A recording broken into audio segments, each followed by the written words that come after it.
What's up, you guys? I hope the sound is coming in well. I just wanted to talk a little bit about women in business because this is something that I've been dealing with, and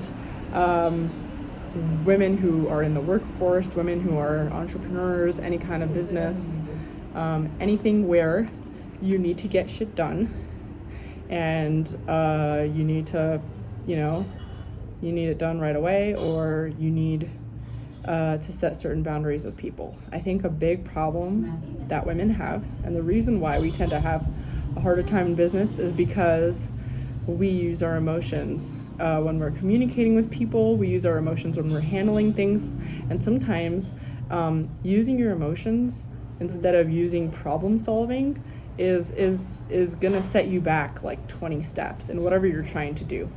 Even if it's a positive emotion, when you communicate with people in a way that shows that you're emotional,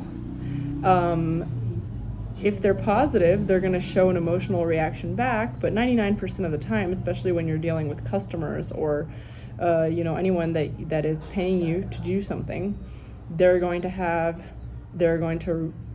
problems. They're going to have problems because you're solving their problems. So they're going to come back at you with negative emotions, and they're going to try to solve their problems with you with negative emotions. So for example, what I'm saying is, if you are working, you have a job, and your boss is feeling frustrated at work, and he feels like taking his frustration out on people. Who's he going to take his frustration out on? The very emotional and emotionally vulnerable and open-looking girl that's working in the office? Or is he going to take it out on the very blank-faced, unemotional, problem-solving male? He's going to take it out on the female, because the male, the problem solver, which a lot of men tend to be very good at problem solving. So the problem solver can't do anything for him emotionally. The problem solver is going to be like, what do you need? Do you need me to do my work? I'm doing my work. I leave at 6 p.m. I get in at 9 a.m. What else do you need? The problem solver is just going to be in problem solving mode. So he's not going to be someone that the emotional person is going to be attracted towards to scratch their emotional itches. Females, on the other hand, in showing our emotional selves, become a target for emotional people that want to scratch their emotional itches, not necessarily people that want to solve problems. And even if they do want to solve a problem, they won't communicate it to you. They're going to come to you for their emotional itches. And so as a landlord, this has been a big thing for me, because like every time I show a tenant any kind of emotion, like, showing hospitality or wanting to take care of them, or, like attentiveness, emotional attentiveness, that has usually come to bite me in the butt.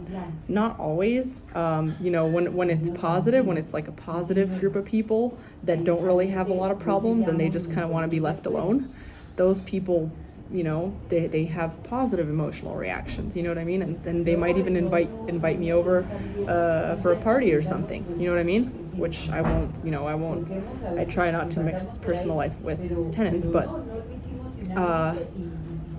when there's negative stuff, that will definitely. And the thing is, like, there's so many times when, like, let's say a guy, like Andrew, he'll be like, all right, how about I'll communicate on your behalf.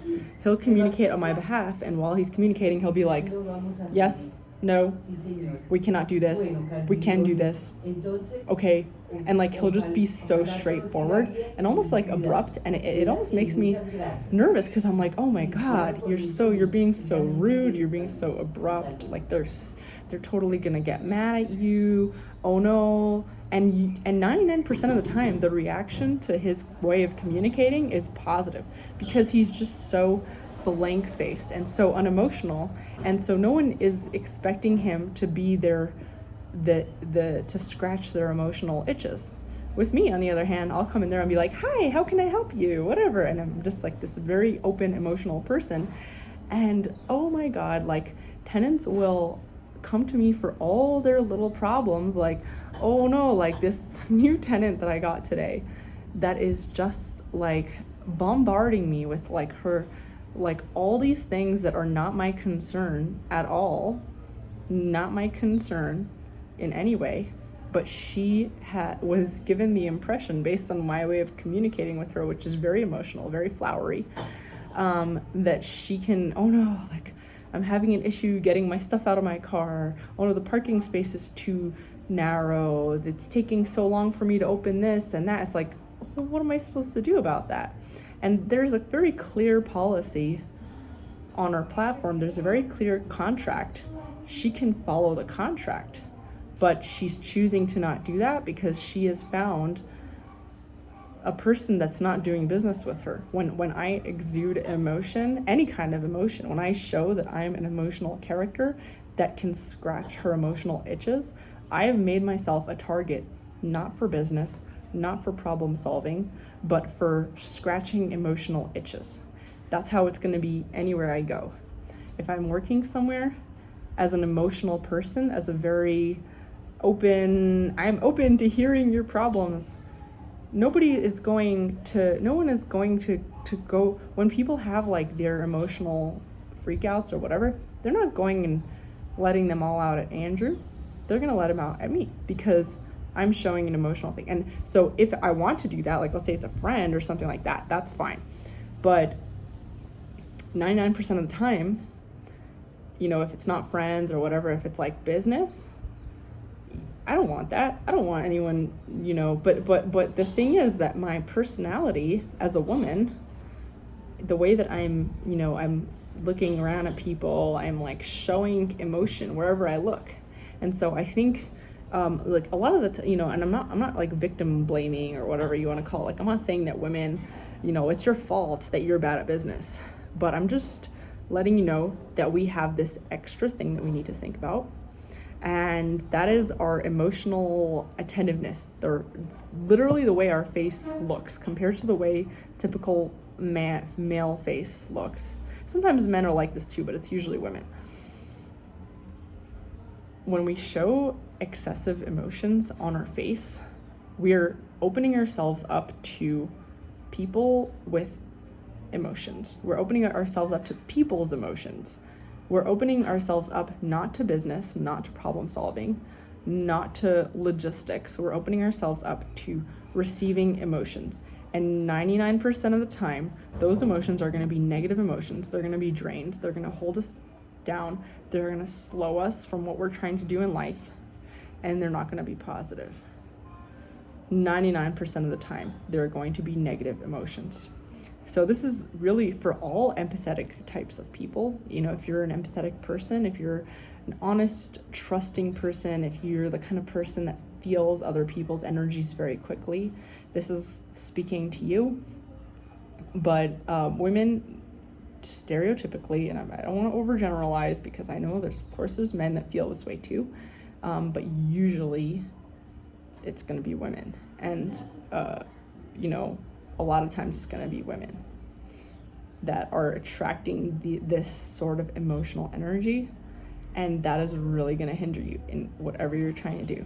So I would suggest, if you're doing any kind of business, always have a middleman, always have someone that's kind of like in between, that is the unemotional middleman, preferably male, but if it's going to be female, maybe someone with a really good RBF, resting bitch face, that is going to lay enforce whatever policies you have in place, enforce the rules,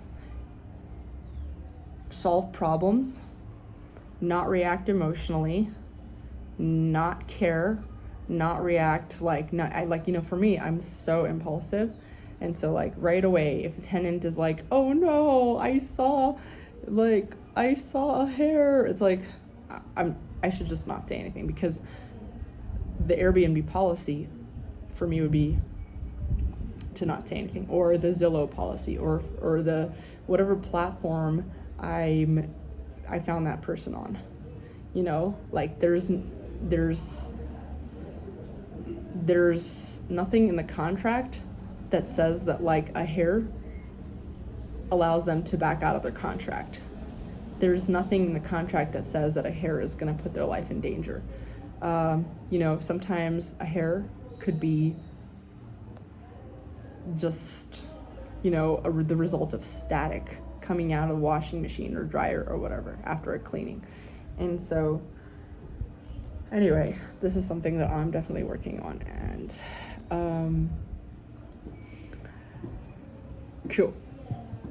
I will see you guys in the next video.